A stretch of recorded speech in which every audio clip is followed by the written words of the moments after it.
Hello everyone.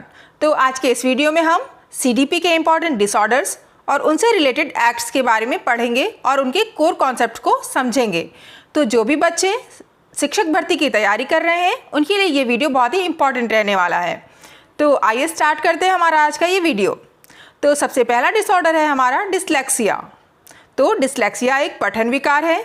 इसमें बच्चे अक्षरों को उल्टा पहचानने लगते हैं, जैसे वो बी को कभी डी समझने लगते हैं या फिर वॉस को सौ पढ़ने लगते हैं, और इस विकार में पढ़ने की गति धीमी होती है।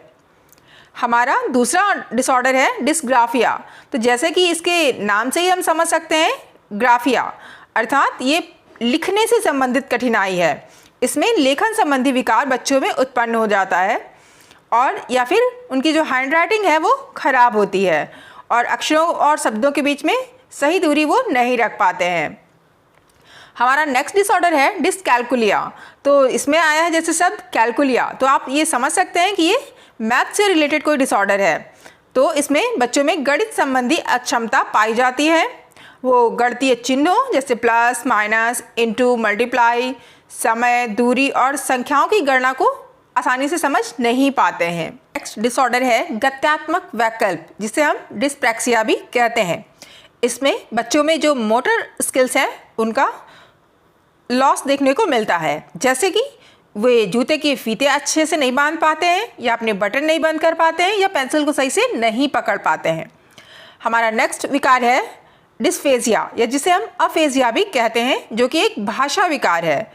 इसमें बच्चों में जो है संवाद क्षमता प्रभावित होती है। बच्चे भाषा को अच्छे से समझ नहीं पाते हैं और अपने विचारों को भी व्यक्त करने में असमर्थ होते हैं।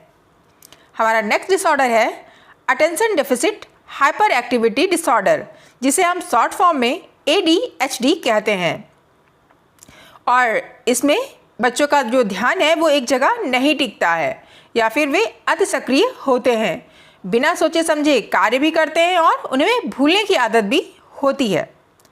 हमारा नेक्स्ट डिसऑर्डर है ऑटिज्म स्पेक्ट्रम डिसऑर्डर, जिसे हम शॉर्ट फॉर्म में ASD भी कह सकते हैं या इसे हम स्वलीनता विकार भी कह सकते हैं। और इसके लक्षण हैं बच्चे जो हैं इंट्रोवर्ट होते हैं, जिसे हिंदी में अंतर्मुखी कहते हैं, और वे अकेले रहना पसंद करते हैं। आई कांटेक्ट बनाने से बचते हैं, बार ही बार एक ही व्यवहार को दोहराते रहते हैं और वो ज़्यादा जल्दी से सही से बोल भी नहीं पाते हैं। नेक्स्ट विकार है हमारा ऑब्सेसिव कंपल्सिव डिसऑर्डर, जिसे हम OCD भी कहते हैं या फिर मनोग्रसित बाध्यता विकार भी कहते हैं। तो इसके लक्षण है एक ही विचार या एक ही कार्य को बार बार दोहराना, जैसे कि बहुत सारे लोगों में ये हैबिट पाई जाती है कि वो ताले को जब बंद करते हैं गेट पे तो बार बार उसको चेक करते रहते हैं या फिर बार बार अपने हाथों को धोते रहते हैं। और हमारा नेक्स्ट डिसऑर्डर है मेंटल रिटार्डेशन, जिसे हम शॉर्ट फॉर्म में MR कहते हैं या फिर इसका नेक्स्ट नाम है IDD इंटेलेक्चुअल डिसेबिलिटी, और जो कि है एक तरह की मानसिक मंदता है। इसमें सामान्य बुद्धि विकास और दैनिक कामकाज में मंदता पाई जाती है। ओके, नेक्स्ट है हमारा डिस्थीमिया, जो कि एक गंभीर तनाव की अवस्था है, जिसमें जो बच्चे होते हैं या जिनमें भी ये विकार पाया जाता है वो लगातार उदासी और मानसिक तनाव की स्थिति में रहते हैं। नेक्स्ट हमारा डिसऑर्डर है डिस्मॉर्फिया, जिसमें शारीरिक भ्रम उत्पन्न होते हैं, जैसे कि जिसमें बच्चे अपने शरीर के अंगों को दूसरों से कमतर या असंतुलित समझते हैं। हमारा लास्ट डिसऑर्डर है VPD या APD, जो कि एक सेंसरी प्रोसेसिंग डिसऑर्डर है।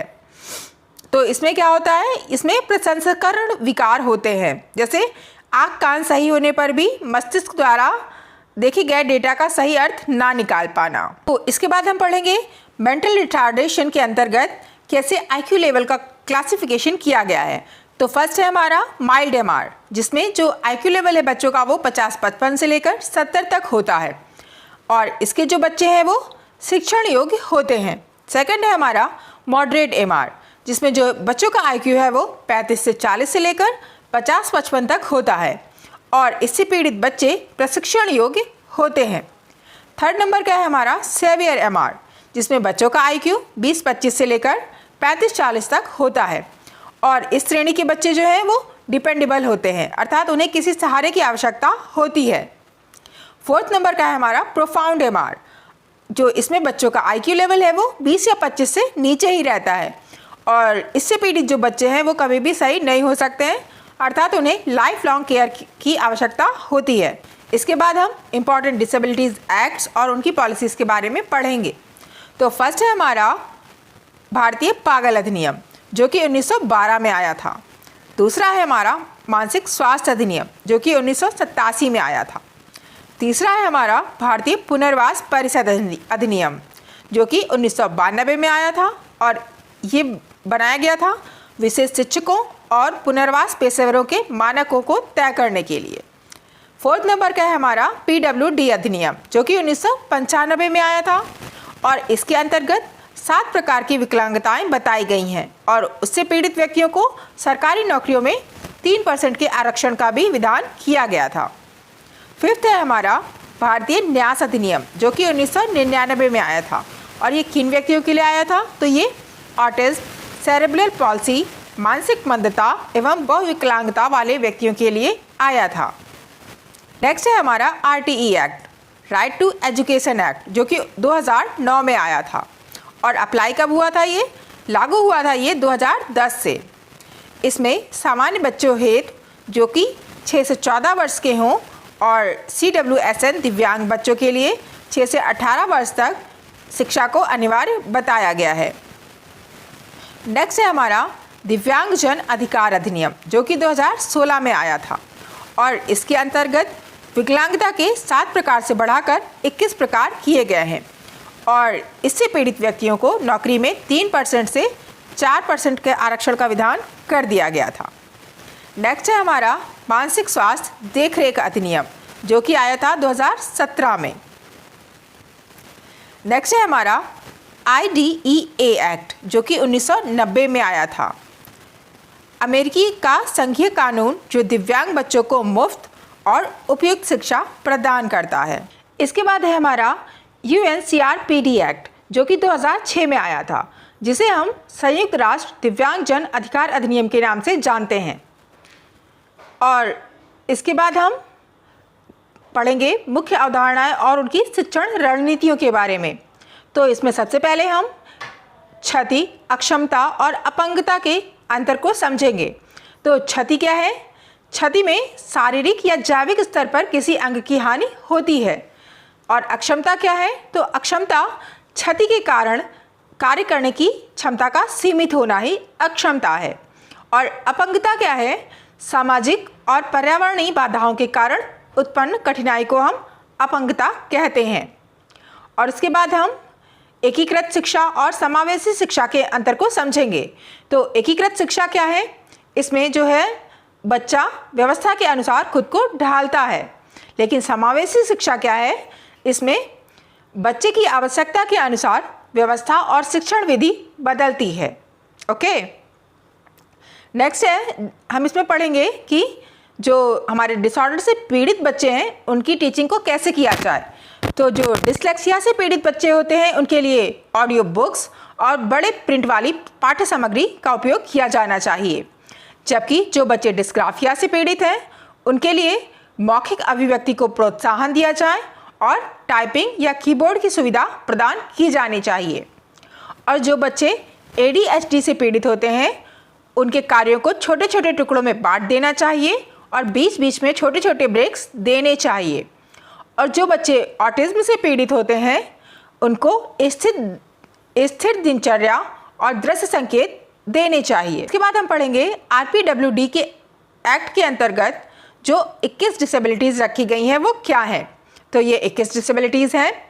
पहली है दृष्टि दोष, दूसरी है कम दृष्टि, तीसरी है कुष्ठ रोग से ठीक हुए व्यक्ति, 4th है बधिर एवं सुनने में परेशानी, 5th नंबर पर है संचालन दिव्यांगता, 6th नंबर पर है बौनापन, 7th है बौद्धिक अक्षमता, 8th है मानसिक बीमारी, 9th है स्वलीनता विकार, 10th है मानसिक पक्षाघात, 11th है मांसपेशीय दुर्विकास, 12th है पुरानी न्यूरोलॉजिकल स्थितियाँ, 13th है विशिष्ट अधिगम अक्षमता, 14th है बहुरूप काठिन्य। 15th है थैलीसीमिया। 16th है हीमोफीलिया। 17th है भाषण एवं भाषा अक्षमता। 18th है स्किल सेल रोग। 19 नंबर पर है बधिरपन, दृष्टिहीनता सहित कई दिव्यांगता। 20 नंबर पर है पार्किंसन रोग। 21 नंबर पर है अम्लीय हमले के शिकार। तो ये सभी जो दिव्यांगताएं हैं वो हमारे RPWD एक्ट के अंतर्गत रखी गई हैं। तो आज का ये वीडियो यहीं पर समाप्त होता है। मिलते हैं हमारे अगले वीडियो में। तब तक के लिए keep learning, keep growing. Thank you.